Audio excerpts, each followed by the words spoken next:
কিছু কিছু জিনিস পাইতে হইলে না ভাগ্য লাগে। হ্যালো সবাইরে, কেমন আছো সবাই? আশা করতেছি সবাই ভালো আছে। আমার আরেকটা মিনি ব্লগে তোমাকে সবারই স্বাগত। সকালে মানুষটার লেগে ঘুম থেকে উঠে স্নান টান কইরা ব্রেকফাস্টটা রেডি করলাম। কিছুদিন ধরে এইভাবে রেডি করে দেওয়াতে খুব খুশি হয়ে যায়।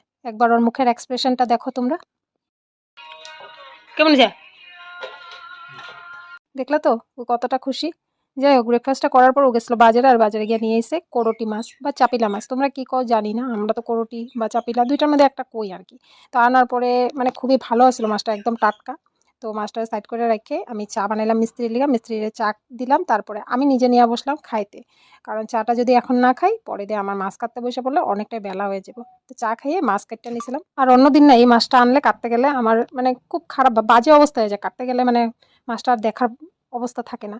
যাই হোক, সেদিন মাছটা একদম টাটকা ছিল, কাটতে গিয়েও কোনো অসুবিধা হয় না, একদম ভালো মতন মাছগুলা আসিল। তারপর মাছটা কাটতে না হলুদ লবণ মাইখা ভাজা করতে বসায় দিছিলাম। কারণ মাছটা আমি একদম খুব মাখা মাখা করে বানাবো। আর এই মাছটা না বেগুন দেওয়া খেতে খুব ভালো লাগে। আমি তো খুব ভালো, শুধু বেগুন হলে তো কোনো কথাই নেই, কিন্তু আমার মানুষটা না শুধু বেগুন দিয়ে রান্না করলে রাগারাগি করে, তাহলে একটু আলুও দিই মাঝে মাঝে, কিন্তু আমি বেগুন দিয়ে খুব ভালো খাই, কালো জিরে সম্বাদ দিয়ে।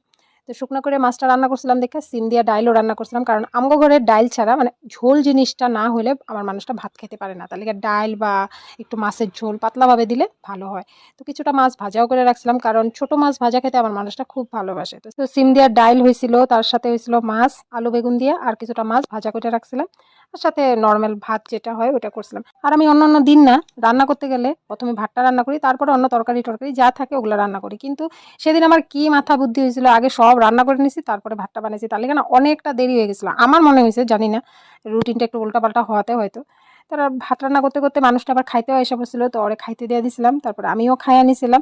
তো খাইয়া নিয়ে একটু রেস্ট করতেছিলাম, এমন সময় নন্দিনী গেটের সামনে ডাকতেছে। তো দৌড়ায় গেলাম, কি হলো কেন ডাকে। গেট খুললা দেখি ও এক গামলা প্রসাদ নিয়ে এসে, মানে ও দিদা দামোদর মাস মানে কার্তিক মাস পালন করার পর কিছু ব্রাহ্মণ সেবা করাইছিল, তো ব্রাহ্মণ সেবা করানোর যে প্রসাদটা ওইটাই আমার লেগে সেদিন পাঠিয়ে দিছিল। তো এটাই কইলাম ভিডিও শুরুতে, যে ভাগ্য লাগে এইসব জিনিস পাইতে হইলে। আমি সত্যিই ভাবতে পারি না আমিও এই ভাগ্যের অধিকারী হমু, যে প্রসাদটা আমার ভাগ্যে হইব।